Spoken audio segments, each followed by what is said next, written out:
Major engine failure. Right now. She's done. What is that noise? She's done.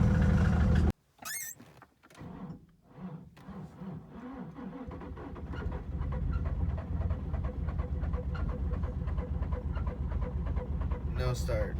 Just pulled up with the Subaru. Here it is, broken down. The side of the road. It's probably got some oil underneath. See if she starts. I know it's not gonna start, but who knows? I already got AAA on the way, but let's see. It smells like oil.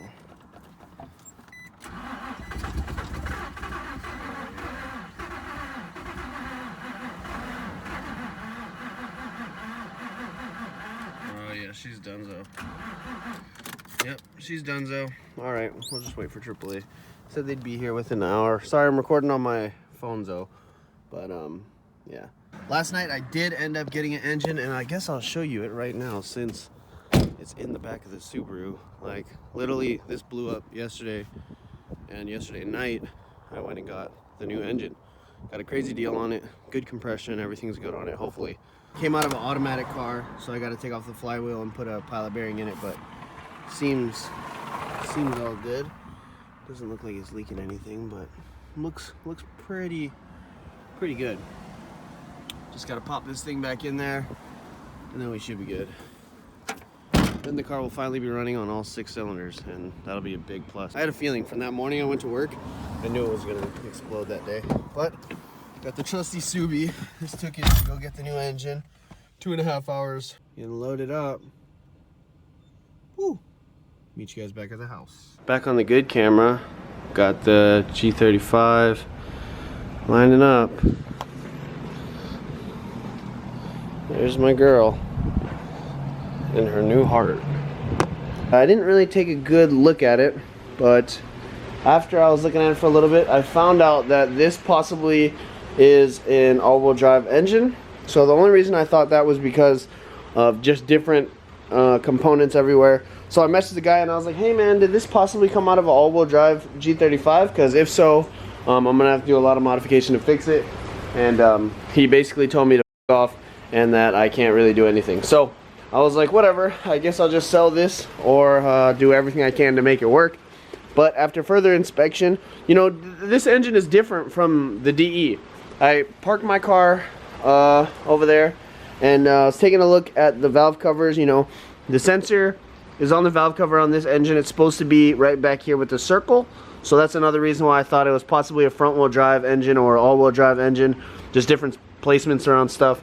And then I took a look at the timing cover, and if you guys have a DE or a VQ, you guys know that this does not look like a DE at all. These trumpet looking cam things point down. They're supposed to be pointing to the side. And I sent a picture to my buddy, the VQ God, and it turns out that he actually told me that this is a HR. So this engine is actually from a G35 HR or a 350Z HR. Whatever it is, it's from that. And yeah, so I got a pretty good deal on it, but it sucks because I can't run it. It'll be too expensive for me to run it. To put an HR and a DE, everybody thinks they're bolt up and they're plug and play, but look at this guy's checking it out right here, this G right here. And everybody thinks it's a bolt up, but it's definitely not. So I'm gonna show this guy the engine right now, and hopefully he likes it. And look at that, the guy decided to buy the engine. He took a good look at it. He actually had a bunch of cool stuff. He had a 240 with an HR in it, which is insane.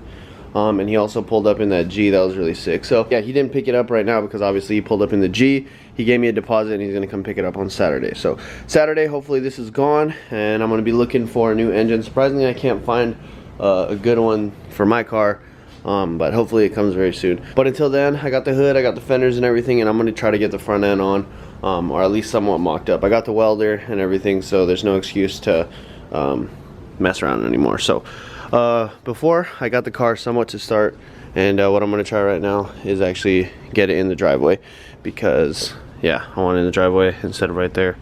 And a perfect way to start the new year, radiator blew up in the Forester, so gotta swap the radiator in that. I'm gonna try to get the G started.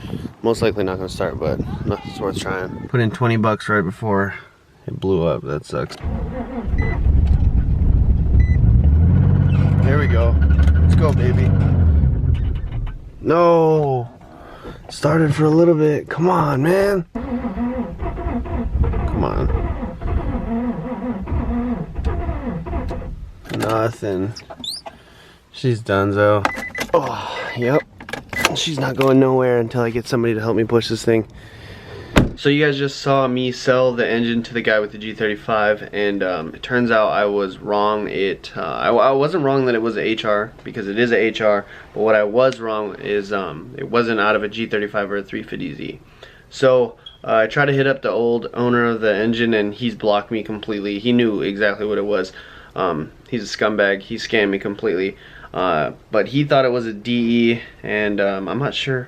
Well, that's what he told me. He definitely knew more than that. So after further inspection, after the guy that bought it and took it home, he matched it up to his other HR, because he had a 240 with HR, and it looked completely different. So we found out that the engine is actually out of a newer Maxima, like a 2010 plus. So it is a HR, it's a VQ HR, but it's not going to work for his car.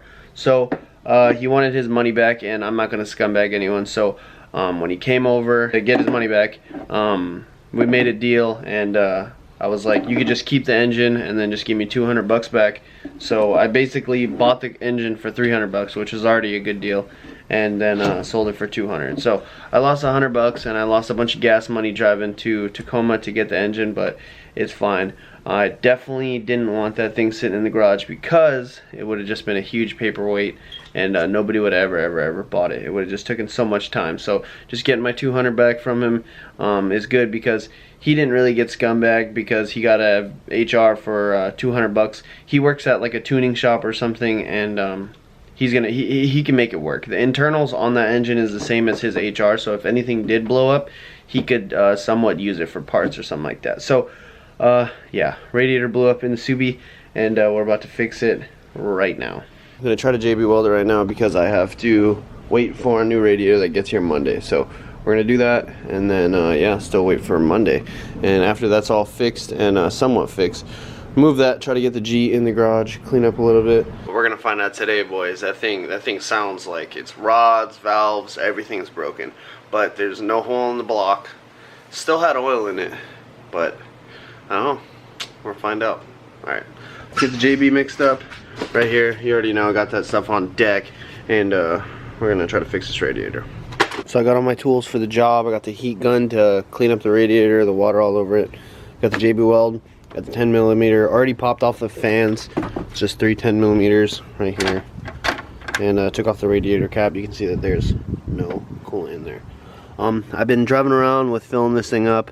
Haven't been driving it too much, but JB weld will definitely hold up till Monday. Get that new radiator popped in, and we should be good. So I got my work attire for this event that we're about to do right now, and I did a demonstration on my Instagram. If you guys haven't followed my Instagram, go follow. It'll be right down here.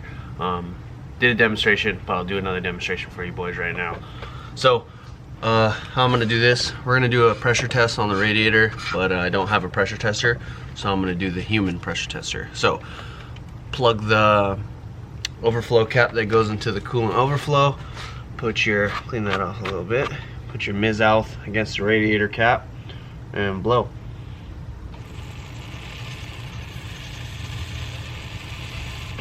So I don't know if you can see that, but we got our leak at the top of the radiator. She's spitting. I'm not too sure how the JB weld's gonna hold up, but I'm gonna smother it as much as possible to get minimum leakage through that. We're gonna get a piece of cardboard, we're gonna mix it up and do some chemistry. So if you guys have ever used JB weld before, you guys know that it's pretty easy. So all you do, pop the cap off. You gotta break that little seal right here. Let's see if I can do it with one hand. And of course I can. So that's what we do. You do an equal amount of both, mix it together, and then obviously you have to clean the surface. So I already cleaned that. I'm sure you guys don't want to watch that, but I'm gonna do a bunch because just simply for the boys. All finished up. You can see I got the whole top of the radiator JB welded. It's looking really good. So this probably isn't gonna work, but it will last until Monday. Don't have any crazy trips I'm going on this weekend, but should last till Monday.